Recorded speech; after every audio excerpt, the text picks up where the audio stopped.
Howdy. Welcome back to the guest room studio. I call it that because it's a guest room and it's a studio. I play a lot of music here on the futon. So this is the first episode of season 2 for Strat Rehab. First go around, I was fixing up my friend's Made in Mexico Strat, and it really came out great. We were playing last weekend, and the guitar sounds great, it plays great, it's a ton of fun. He's still not a Strat guy, but that's okay. It's going to be his guitar that I pick up and play when I'm there. So here's what happened then. The high school I work at has a music teacher who says, I have this Strat, and only the neck pickup works. No bridge pickup, no middle. And my first reaction was, well, a Strat with a neck pickup, you're probably good to go. Don't worry about it. But in all honesty, she asks, could I have a look at it? Am I interested? And I said, sure. I have a soft spot in my heart for Stratocasters. It's a Squier. But I figured, hey, I'll take it home and I'll fix it up. And these kids in high school for guitar class will have a little bit nicer experience with the guitar. So I had a quick look at it, and I planned on doing a little bit more than just checking the switch. I assume it's a switch, but in this season, I'm going to kind of take a guitar that's probably, I don't know, is this a like $120 guitar? I don't know. It's not very nice, but can I take this and make it a little bit more respectable? I was hoping to do some before playing, but already here's what happened. I brought it home and started looking. You won't be able to see on video, but this tuner, the low E tuner, the housing is about to fall off. So I started checking the guitar, and I saw that, and I just pretty much immediately stopped and tuned the strings down and let it go, because I want to address that. And I decided not to even finish checking everything. So this is episode 1. It needs to have all the tuners checked, just to make sure that the housings are all in nice and snug. It looks like they may be sealed tuners that just have a housing over, or they may be unsealed machines. I'm not sure what's underneath here. I'm going to have a look at that and make sure they're in decent shape. The tuning is horrible. As soon as I played it once, it went out of tune because all the strings have like a half a wrap, and then they're just through the hole. So there's no tuning stability. The other thing I noticed this one has plenty of wraps, but it also has a funny little end hanging out there. I also noticed that the high E string is cut extremely low. The nut is cut very low on this guitar. I was very surprised that it's that low, and it doesn't buzz on the open string. It also has very little relief on the neck. So having it down that low and very little relief, what I realized was they're running the action very high. And also this guitar is not intonated. You can see it's just pretty straight. One of the bridge saddles is crooked. It's all, I don't know who's been messing with it. But I'm going to probably leave the nut where it is. I'll put a little bit more relief into the neck, and then I'll dial the action in where I want to see the action. And that should still have it playing with no buzzing and probably feeling a little bit better overall. What else on the neck? It needs a little bit of steel wool on the back, on the maple. It's nice, but I could make it a little bit nicer. I'll make it a little bit nicer there. The fret ends are sharp. Some are very sharp. So in the last season, I leveled off all the frets on that guitar. I don't think it's worth doing that here. I really don't want to get into that. But what I will do is use the same leveling bar with the same sandpaper, and I'll just run it horizontally on the side of the neck, or vertically, depending on your point of view. On the side, to make sure there's no sharp fret ends. So I'll take those frets right down flush to the fretboard so that there's no metal sticking out, especially right in this zone here. There's some metal. It could almost hurt if you're not paying attention how you play. So I'll take the metal back, and then I'll re-bevel the ends just slightly. I might dress up the fret ends a little bit. I'm not going to get as crazy with this as I did with my friend's guitar. I'll probably polish the frets because they just look cruddy.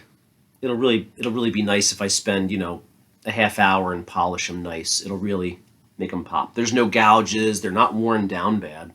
They it's just a lousy fret job. Bringing it on up.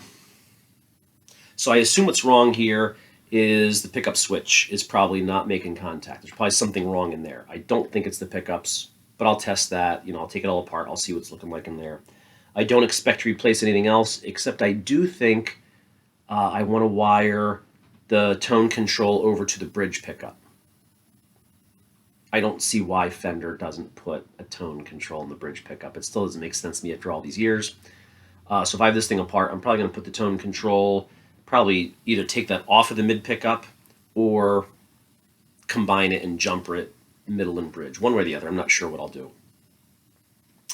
Definitely needs some intonation being looked at. I'll also probably just take the saddles off and snug the bridge to the sustain block extra tight to make sure it's all put together there. The bridge is already looking like it's decked. I don't know what kind of spring tension we have or anything, but I'm going to probably leave it decked. If this is a student guitar, I don't think they're putting the whammy bar on. Another annoying thing is to replace the strings. These holes where this back plate is lined up, they're not lined up with the sustain block. So I might take this off, fill the holes, and move it a 1/4 of an inch. It'll make string changes so much easier in the future for whoever's using this, or maybe I just don't care. Or maybe I elongate the holes a little bit. That's something else I might do if I just have the patience to do that a little bit. That could be a nice touch, just to make sure that in the future this guitar can get nice strings on it every so often so that kids can enjoy it. Let's see, I'll also double check the neck pocket, probably, maybe, I'm not sure. I'll double check the neck plate, how snug it is, things like that. The last annoying thing that I caught as soon as I picked this guitar up, I don't know if this is from the factory or what, but the strap was put on and the strap buttons were actually screwed on over top of the strap, so that the strap plasticky leather, fake leather part here was clamped onto the guitar. You would not have been able to take this strap off. I had to unscrew this, take the strap, screw it back in, and then put the strap on normally. And that was on both ends. So this strap was, the strap was married to the guitar, and I did fix that already so I could put it on and off. It had a funny twist to it. So I don't know if that was a previous owner. I don't know if that was from the factory, like if they just slapped it together and shipped it that way.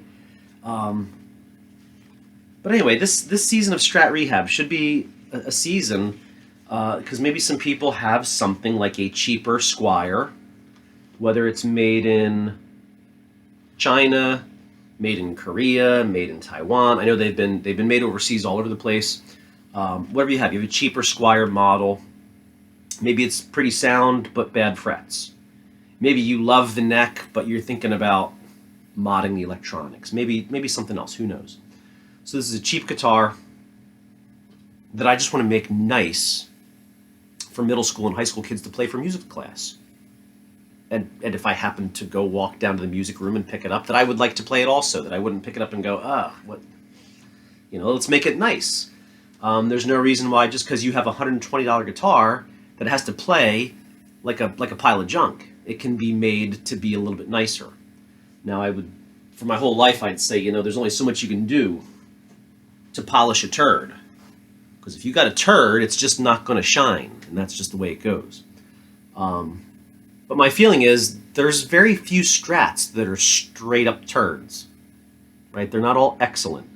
But that's a guitar that a 13-year-old kid could pick up and play in high school and fall in love with the guitar. It's a good enough guitar that if it plays nicely, if it's tunable and all good, that could inspire some kid in music class to say, hey, this is a lot of fun. I like this. Let me get one for Christmas or something and stuff like that. And of course, they get a cheap one and say, oh, would you help me fix up my cheap guitar maybe? And then that's an episode too. But anyway, I can tell it won't be compared. This is my warmest Strat here. I love this guitar. It's got the 3 on a side headstock from back in the day. But I don't expect that guitar is ever going to play like a more valuable instrument. But you should be able to get the most out of something, if you're going to buy a guitar, you want to play it. All 3 pickups, all the frets, all that stuff, and have it work nicely. So that's what this season is about, is taking what, to me, I realized I grabbed a piece of junk. The body's as heavy as an anchor. Like I said, something's not right electronically. The frets hurt. The tuner's falling off. These things are all fixable. They're all fixable. And it'll be a fun guitar for kids to play. I remember being in music class myself and, being the kid in music class who was allowed to play the bass guitar once in a while. Or the kid who got to hold the electric guitar and play it a little bit. And at a young age, that was something that I remember being so cool in school. Like, wow, this music teacher has electric guitars and bass guitars. That's fun. So a piece of that way distant, that 30 years ago me is thinking about, I just want that to be cool. And it reminds me of my friends. My next door neighbor's first Strat was a white Squier. When I laid my eyes on this, now his got beat up, but when I laid my eyes on this, I was like, look at that old white Squier. Look at that thing. And so anyway, that's enough of that. I'm reminiscing a little bit now. But I'm looking forward to another season. It won't be 13 episodes. I'm thinking maybe about 4 or 5 episodes. Get this thing straightened up. And again, I welcome, please like, comment, subscribe. Send me a message if you're curious about what I'm doing. If there's something I'm not explaining well. If you want a reference of some of the ideas I have. I'll do my best to make sure I do right by anybody who's interested in fixing up Strats and getting them where they need to be, because it's worth it, I think. But anyway, that's it for now. My house is probably about to get loud. My son will be coming in off the school bus any moment now. So I'm going to get off of here and probably start fixing tuners and stuff, and then go see my son. Thanks a lot for watching. We'll see you next time.